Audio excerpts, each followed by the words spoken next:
Hi, thanks for tuning into the Nutritionist's Basket today. My name is Lucia Oliverio, and I'm a nutritionist who believes that we have the power to heal ourselves from some health issues that we face through food.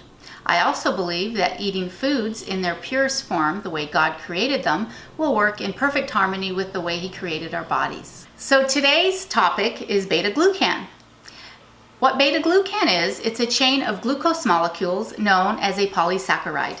And it can be found in foods such as oats, barley, mushrooms, yeast, rye, and even wheat. But research has shown that this type of soluble fiber, beta-glucan, has been found to be most effective in its properties of lowering cholesterol. Now, oats contain beta-glucan that is particularly concentrated in the outer layers of the grain. Cholesterol is a soft, waxy substance that comes from two sources, our body and our food. First, our body. Your liver is the primary organ responsible for the production of about 70-75% of your cholesterol, but your body needs cholesterol for neurological function, hormones, vitamin D, digestion, and it also helps with the production of cell membranes. Now, in order to get the cholesterol to the needed areas in your body, the cholesterol can't enter the bloodstream on its own. It needs a carrier, particularly a protein carrier known as a lipoprotein. Now, lipoproteins carry the cholesterol into the bloodstream and throughout the whole body and then back through the liver again. It's kind of like an ongoing cycle. But since cholesterol is vital to our body, a healthy individual is able to produce all the cholesterol we need. So that being said, the second way that we add cholesterol to our body is through food, primarily from animal sources like meat and dairy, which may not be so healthy. As animal and dairy sources enter through the liver, it produces even more cholesterol from our diet of high saturated food choices. Since the cholesterol is an ongoing cycle within our body, the cholesterol does not get a chance to excrete from our body. So this is how beta-glucan becomes very important to our daily diet. Beta-glucan is a soluble form of fiber, and when beta-glucan enters the digestive tract, it dissolves and forms a thick gel, kind of like a wallpaper paste. But this gel is able to bind to excess cholesterol in the gut and then help prevent cholesterol from being absorbed into the body. So instead of continuing with the cholesterol cycle, the gel and the cholesterol is then excreted outside of the body through waste. Now, oatmeal is one of the highest forms of beta-glucan, and by adding 1.5 cups a day to your diet, it will provide your body with 3 grams of beta-glucan, which not only helps keep you full longer throughout the day, but studies have also shown that it does help actually lower your cholesterol. So once again, God has created this perfect food of oats that works in harmony with our body. So for today's recipe, we're going to be making some breakfast cookies. Not only are they a great food source that you can grab in the morning if you don't have time for breakfast, but they also make for a healthy snack. And of course, the main star of our recipe is oatmeal, which is packed with beta-glucan properties. So the ingredients that we're using for today's recipe is 1.5 cups of oatmeal, and we're using old-fashioned oatmeal, 1 cup of whole wheat flour. We've also got 1/2 cup of flaxseed that we've also ground. And remember, flaxseed, you want to buy whole and you want to grind it on an as-need basis. We've also got 2/3 cup of applesauce. We've got 1 ripe banana. And then for our other dry ingredients, we have 1/2 cup of brown sugar. We have a teaspoon of salt, 1/2 teaspoon of baking soda, 1/2 teaspoon of nutmeg, and then a teaspoon of cinnamon. And then we also are going to be using 1 teaspoon of almond extract. So I know the topic today is not about cholesterol, but almonds have been shown to also be another food that helps lower cholesterol. And so I do like to add them to my cookies. You can also add some dried fruit to your cookies, but you want to make sure you don't add too much dry fruit because they are loaded with sugar. And we're trying to keep our sugar content low. And so one of the things you can do if you are adding the sugar of the dried fruit, maybe add a little bit less brown sugar into your cookies. So now what we're going to do is we're going to assemble our breakfast cookies. And the first thing we need to do is we need to add our wet ingredients into our mixing bowl.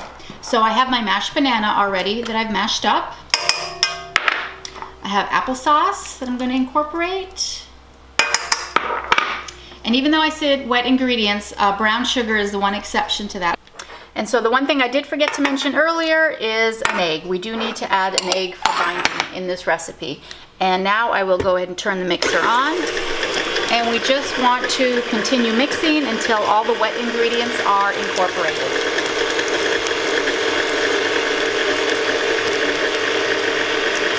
Now that they've become incorporated, I'm now going to throw in my dry spices, which is the nutmeg, the salt, the baking soda, and the cinnamon.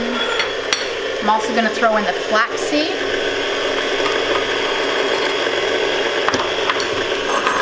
I'm going to throw in my vanilla extract, about a teaspoon.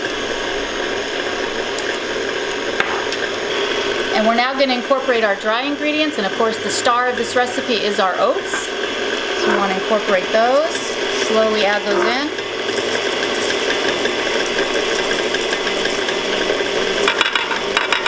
And our whole wheat flour.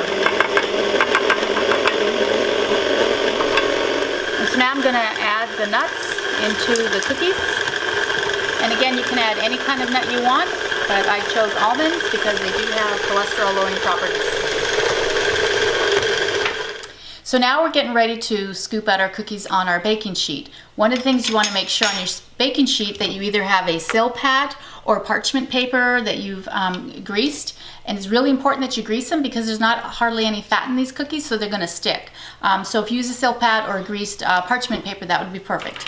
So I actually like to scoop my cookies out with a cookie scoop, and this one here is a number 24. But if you don't have a cookie scoop, you can just actually use 2 spoons, scoop your dough, and then just kind of form a cookie shape on your cookie sheet.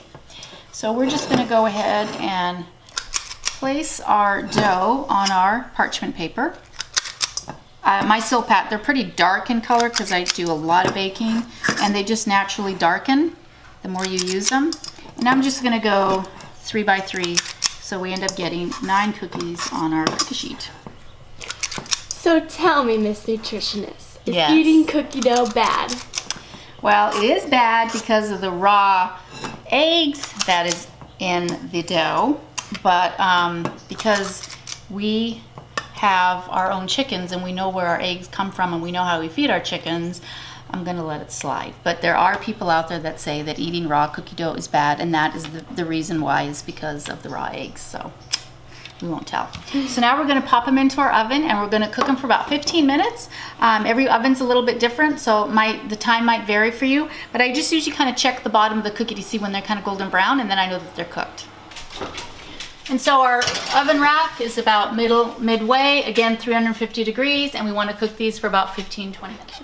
So as you can see, after 20 minutes, we've got these great cookies that are perfect for breakfast on the go or make for a great afternoon snack. Oh, cookies! That's my daughter. She loves these cookies, but I don't dare tell her that they're healthy for her. Anyway, I hope you learned something today that you can incorporate in your lifestyle for healthier living. I want you to feel inspired so that you can add beta-glucan into your diet. And remember, only 3 grams of beta-glucan a day will help lower your cholesterol. If you have any comments, feel free to add them below. And again, thanks for tuning in to the Nutritionist's Basket, and we'll see you next lesson. God bless.